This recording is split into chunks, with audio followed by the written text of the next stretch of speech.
So I have an incredibly scary story to talk to you about. Unfortunately, again, I know I say this so much, but I say it because it's true. There's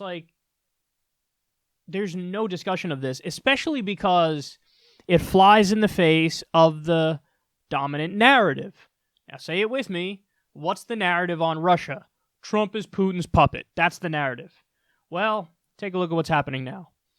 Tensions between the United States and Russia over Venezuela are threatening to boil over. The White House on Friday warned Russia, along with other countries supporting Venezuelan President Nicolas Maduro, against sending military forces and equipment to the crisis-stricken nation.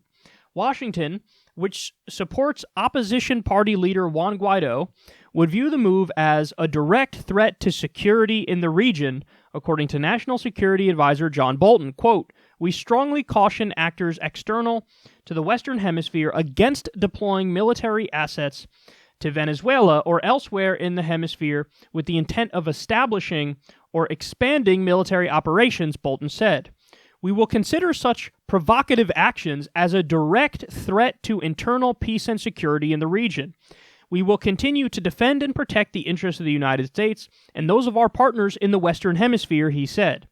Bolton's declaration is the second such warning this week, after Moscow on March 23rd sent military specialists to the South American nation. Multiple media outlets reported that 2 Russian planes with military advisors and as many as 100 troops landed in Venezuela. So we are approaching Cuban Missile Crisis level territory here. I wish I was exaggerating. I wish it was hyperbole. It is not. That is true. That's what's happening.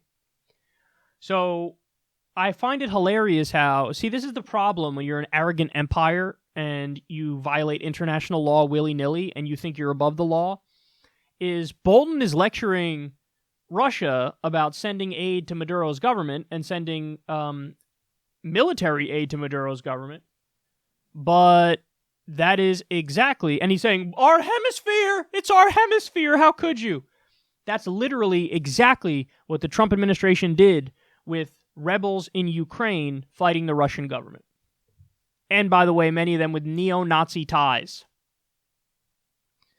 So what would Russia's response be? They'd be like, you want to make a deal? Let's make a deal. You stop arming the rebels who are fighting us in our hemisphere, and we'll stop arming our allies in your hemisphere. But see, there is no peace and there is no cooperation, and that's a problem, and it's especially a problem because the entire media dialogue in the U.S. wants Donald Trump to prove he's not Putin's puppet, and the only way to do that is to keep escalating with Vladimir Putin in these various conflicts. And I just saw before I came on air today, Fareed Zakaria did a deranged, delusional rant about how Trump has never stood up to Vladimir Putin. That's not true at all. There's a NATO buildup on Russia's border. We're arming Ukrainian rebels who are fighting Russia, a move that's so provocative and such an escalation of tensions that Barack Obama refused to do it because he said, this is crazy, we're escalating with another nuclear power. There's U.S. warships in the Black Sea. Donald Trump has repeatedly told Germany, you need to axe the oil deal you have with Russia and instead do an oil deal with us, which would, of course, massively undermine Vladimir Putin and what he wants. In Venezuela, again, they're trying to, in 1,000 different ways, overthrow Maduro, but somehow Fareed Zakaria is saying, you, sir, are not doing the opposite of what Putin wants, when that's all he's been doing. We're permanently occupying Syria. That's not an exaggeration. That's exactly what we're doing. That's the opposite of what Putin wants. And Fareed Zakaria says, sir, you must stand up to this man. What more do you want him to do? You want him to bomb him directly? You want the U.S. to attack Russia? Is that what you want? What do you want? I don't know what you want. You tell me. What do you want? But it doesn't matter. It doesn't matter how much evidence. Do you have any idea? Every time I brought up the litany of policies that I just brought up like I did right now about how Trump is being massively anti-Russia, they don't have a coherent response. They just brush it aside. That's it. I'm going to pretend I didn't hear what you just laid out for me in a crystal clear way because it counteracts the narrative that I've been force-fed for the past 2 years. Well, that's embarrassing if that's what you do. Beyond embarrassing if that's what you do.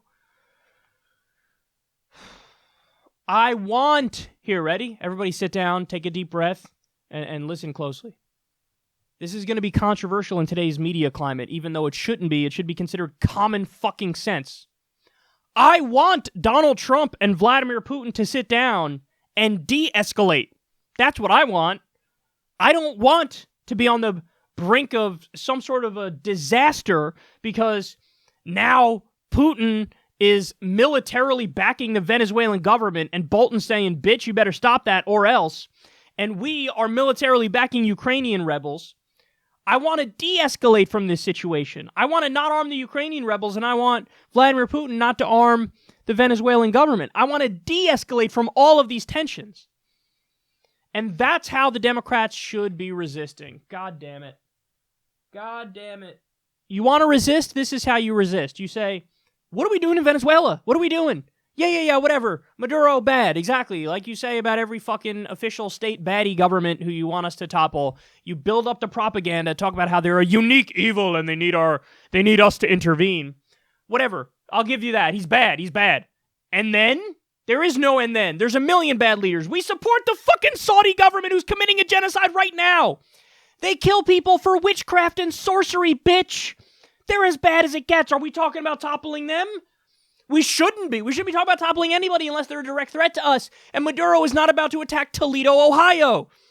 So the Democrats should be resisting by saying, stop. There should be no attempt to overthrow another government that did not attack us and does not plan on attacking us. Stop. This is how the Democrats should resist, but no. Instead, they'll sit there and they won't say anything as John Bolton threatens a nuclear power. That's what they'll do.